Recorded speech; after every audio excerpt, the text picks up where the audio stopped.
Olá amigos, sejam bem-vindos a mais um vídeo do meu canal. Eu sou o Lucas Knipe. Vamos falar sobre a Premier League. A gente teve aí o fim da 17ª rodada, lembrando que Everton e Liverpool têm um jogo a menos ainda não realizado. É uma rodada muito boa para o Liverpool, que consegue abrir mais 2 pontos para o Chelsea, que empatou com o Everton e encerrou uma ótima sequência de vitórias. É aquele negócio, né? Tipo, o jogo contra o Everton, que nas últimas 6 partidas em 5 não sofreu gols, tem que aproveitar as chances que tem. O Chelsea teve 2 boas chances com o Jackson e ele acabou perdendo as 2. Para mim, a segunda pior de todos, um cabeceio ali que o Pickford dentro do gol, ele basicamente cabeceou na trave. É o que a gente fala, né? No jogo aéreo, ele ainda deixa bastante a desejar, né? E tem outras coisas pra gente comentar aqui, mas é claro, peço que deixe seu like, se inscreva no canal, compartilhe esse vídeo. Antes, é claro, eu só queria mostrar que uma das coisas mais curiosas que eu achei aqui, que a gente pode ver a classificação de mandante e de visitante, né? E o melhor mandante da Premier League é o Brentford. E ele teve, inclusive, sua primeira derrota como mandante agora para o Nottingham Forest, né? E a questão é, qual é o pior visitante da Premier League? Aí a gente desce aqui e quem é? O Brentford. O time que tem 7 vitórias, um empate e uma derrota como mandante, tem nenhuma vitória, um empate e 7 derrotas como visitante, né? Esse é aquele parente seu que só faz as necessidades em casa, não consegue fazer fora de casa, né? Não é possível.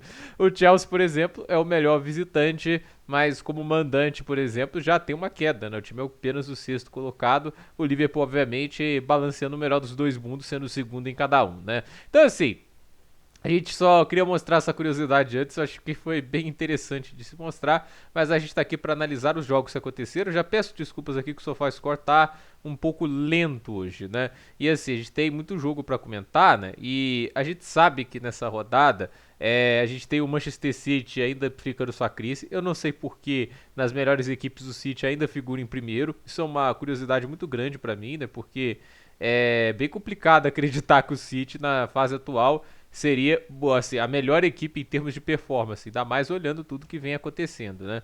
Você acha que agora vai carregar, né? Tive que dar ali no tranco, né? Pelo menos eu imagino que carregue, né? Tá indo, devagar e sempre vai indo, né? A gente teve a primeira partida para falar e é obviamente do Manchester City, né? O jogo que eles perdem para o Aston Villa. Olha, não dá para ficar totalmente surpreso, né? O City ele vem tendo muita dificuldade, principalmente na questão da formatação do meio-campo. Quando a gente coloca aqui nas escalações, eu só espero que carregue um pouco rápido, né? A gente sabe que a ausência do Rodri, ela impacta muito negativamente em vários aspectos quando a gente fala da funcionalidade do meio-campo, a recomposição defensiva, a questão também da progressão pro ataque, tudo isso é algo que o Rodri domina muito bem. Mas há de se dizer também que as laterais, tipo, o Gvardiol não é lateral, o Rico Lewis, como um jogador muito jovem, acaba oscilando muito. Tem algumas partidas boas, mas essa partida, por exemplo, foi muito mal. E aí teve o retorno do Akanji, tem o Stones, a dupla de zaga é boa, mas eu acho assim, o Gvardiol pra mim é melhor do que o Akanji, e devia ser zagueiro. O Guardiola negligenciou a contratação de laterais, e o meio campo ali, ele até colocou o Foden dessa vez de 10, né, na ausência do De Bruyne, mas o Grealish de titular, essa é uma escolha que não faz muita lógica, né? O Gundogan, nem sombra do jogador que foi antes, era o jogador de confiança do Guardiola e agora tá em um nível bem abaixo. O Kovacic já tá num momento de mais declínio da carreira, e o Haaland, vamos falar, né? Já tem um tempinho que não tá produzindo números interessantes, né? Bem decepcionante. Do outro lado, o Watkins, que foi um dos destaques da última Premier League, virou banco do John Duran, que mais uma vez balança a rede, mas o destaque fica sendo o Morgan Rogers, um gol e uma assistência. Então, vitória do Aston Villa de 2-1 contra o City. Detalhe, foi a primeira vez que o Foden marcou gol nesta Premier League, né? Tipo, você vê que não é uma boa fase do Phil Foden também. E a gente teve a vitória de 2-0 do Nottingham Forest contra o Brentford, né? Jogando na casa do adversário. Mais uma vez, naquele negócio que eu falo, né? O que resume o time do Nuno Espírito Santo é eficiência. 36% de posse, mas sofre poucas chances de gol. A gente tá vendo aqui, só 0,72.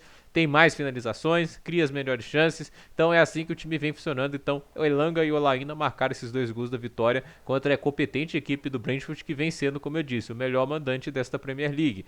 O Newcastle venceu por 4-0 o Ipswich Town, atuação fantástica do Isaac, né? Marcou logo no primeiro minuto, nos acréscimos do primeiro tempo e depois no segundo tempo, e o Murphy acabou marcando outro gol. Então, uma partidaça do atacante sueco. E a equipe do Maquina, né? A gente tem que, assim, obviamente, tirar o chapéu pro que ele já foi capaz de fazer, mas sinceramente é bem complicado, né? Tipo, essa transição para a Premier League, o nível do elenco é muito diferente da Championship e acho que ele vai ter que trazer algo um pouco diferente. Começou o campeonato bem, mas agora o Ipswich vem apanhando mais. A gente também teve o West Ham e Brighton. O Brighton abriu o placar com o Wyfer e depois o Kudus marcou um gol. Eles estão insistindo no Roland Lopetegui.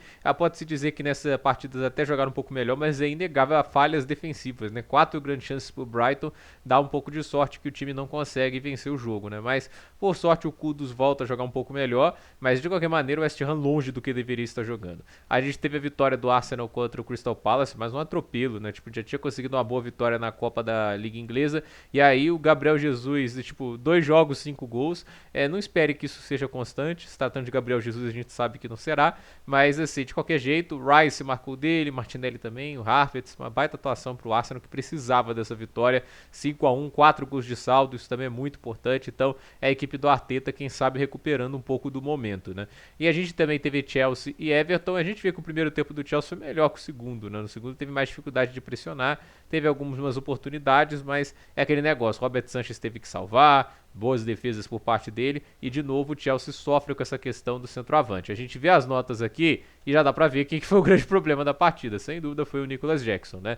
Jadon Sancho mal no primeiro tempo, muito bem no segundo. Pedro Neto bem no primeiro tempo, mas no segundo acabou um pouco abaixo. Enzo Fernandes pra mim é o melhor jogador da partida. A partida do Palmer pra mim muito fraca. Eu acho que assim, o 7.2 é um pouco ilusório, que ele completa alguns dribles, mas segurando demais a bola em vários momentos, não entendendo bem ali a função de distribuir jogo. Olha, eu vou falar uma coisa aqui, eu sei que o Palmer é o jogador de destaque do Chelsea, mas o Maresca tem que substituir o cara quando ele tá indo mal. Ele é intocável no elenco, né? E assim, tem jogador. E assim, ele demora pra mexer. Isso aí já é uma coisa meio óbvia. Mas eu acho assim, pelo menos joga o cara pra direita, joga pra ponta. Porque eu acho que as qualidades de drible, de cortar pra chutar do Palmer, é muito mais ponta do que 10. Pelo menos eu imagino desse jeito. O Kunku, pra mim, ele não é um cara tão esteticamente fantástico de se ver quanto o Palmer. Pelo menos não vejo dessa forma. Mas ele é um cara mais de tomadas mais inteligentes. E o 10, ele não exige esse negócio do ponta de dribles e firulas, entende? Então, óbvio que tem sempre lugar pra isso. Mas ele exige boa tomada de decisão. O Lampard, pra mim, era um grande exemplo disso. Ele era um cara que tinha tomada de decisão exemplar e funcionava bem nessa função. E é claro, o Chelsea precisa de um centroavante que seja forte na presença de área. O Jackson é um bom finalizador quando tem tempo, mas que negócio, quando não tem tempo, principalmente no bloco baixo é mais difícil, né? Quando tem que tomar decisões rápidas, ele mostra que ainda falta muito isso e jogo aéreo não é com ele, né? Destaque para a atuação do Tozinho Darabioio, muito bem. Foi o grande destaque da defesa junto com o Robert Sanchez, que catou muito bem. A dupla de meio-campistas do Chelsea vem funcionando bem, inclusive, né? Muita gente falou que na época do Pochettino que não era possível ver os dois jogando bem juntos, mas a gente vê que é possível sim. Os dois se complementam bem, desde que sejam bem treinados, isso vale para qualquer meio-campo. A gente teve o Fulham contra a Southampton. A Southampton contratou o Ivan Juric, se não me falha a memória, que é ex-técnico da Roma, né? Tipo, também tem rotação de técnicos quando a gente trata da Europa, né? Não é só aqui, né? E ele mudou o esquema para os 3 zagueiros, né? Inclusive ele pode dar vida extra ao empréstimo do Chelsea, o Leslie Gochuco, que entrou muito bem, inclusive, na partida. E acabou um 0-0, um progresso para uma Southampton que só estava apanhando, ainda mais enfrentando o Fulham, que é uma equipe que vem jogando bem até agora nessa temporada. Mas fato é que assim, 0-0, não conseguiram abrir o placar em uma das duas equipes. A Southampton ainda se acostumando com um novo modelo tático e o Fulham é aquele negócio, né? Acabou não tendo aquele desequilíbrio por parte dos seus jogadores de ataque para conseguir a vitória. A gente teve o Wolverhampton ganhando o Leicester por 3-0, o Leicester do Van Nistelrooy perdendo pro Wolverhampton de quem? De quem? Vitor Pereira, né? E assim, bela vitória, né? O Gonçalo Guedes, Matheus Cunha, o Gomes marcando os gols da vitória, né? Matheus Cunha, inclusive, fazendo ótima temporada, é de se dizer isso. Já é de tempos que ele vem jogando muito bem. Uma contratação que era questionável, pelo que ele não vinha jogando lá no Atlético de Madrid, mas vem provando os críticos errados e, a meu ver, vem fazendo boas atuações. E, assim, tem sido um centroavante de boa qualidade, não seria contra uma convocação, né? Por mais que, assim, a gente saiba que não seja do nível de grandes lendas do futebol brasileiro, tem que do futebol nacional, né? A gente sabe que o Brasil já foi o lugar de Romário, de Ronaldo, Luiz Fabiano também, óbvio que tá um degrau abaixo de Romário e Ronaldo, mas a questão é, a gente sabe que a gente tem que jogar com o que a gente tem de melhor, quem não tem cão caça com gato, né?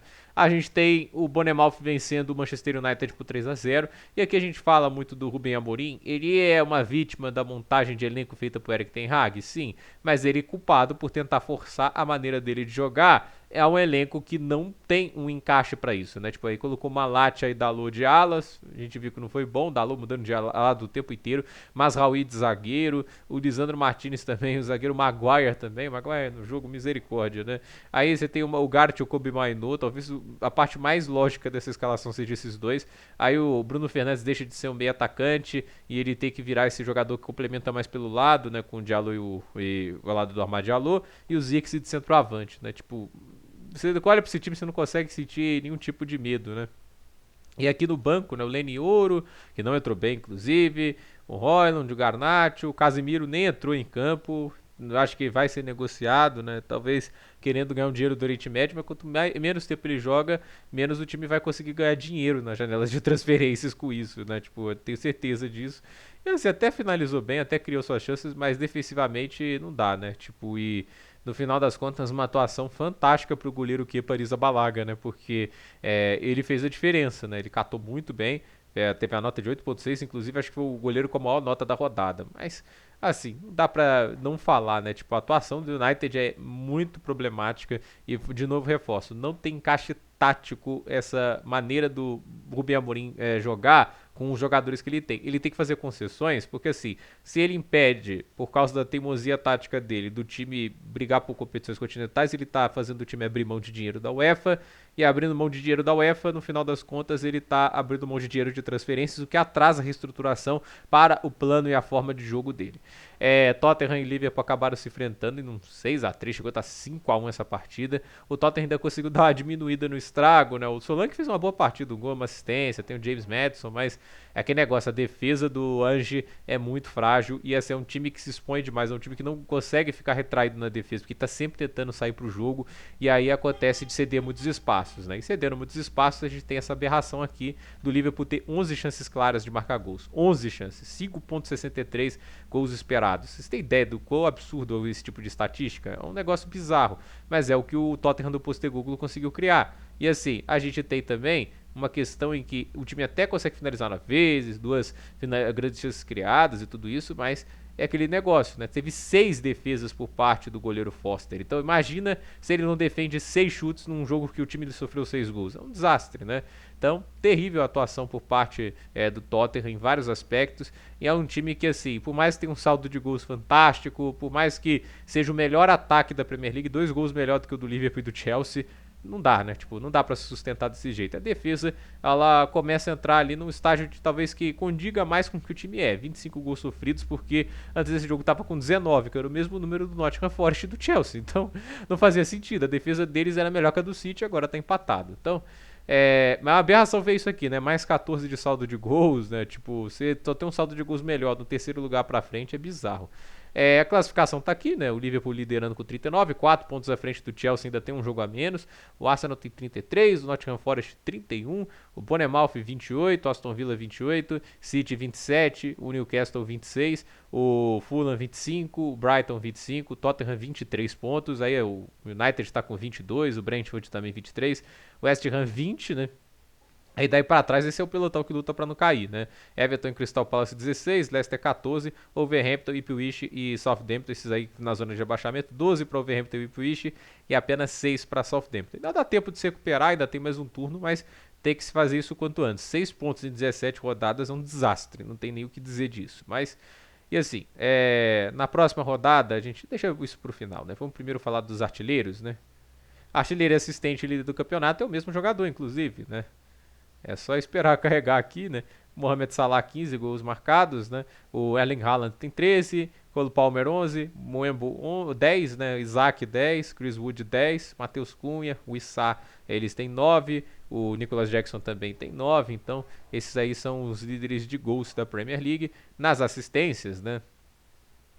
A gente tem aí o Mohamed Salah com 11, né?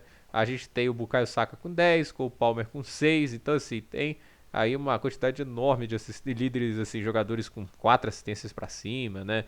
Tem aqui com 5 o Murphy, o Damsgaard, o Elliot Anderson, Bruno Fernandes, o Anthony Robinson me impressionando com 6 assistências, é um número muito positivo. Então, assim, esses são os líderes. No final, o melhor jogador do campeonato disparado é o Mohamed Salah, né? Não tem nem o que dizer.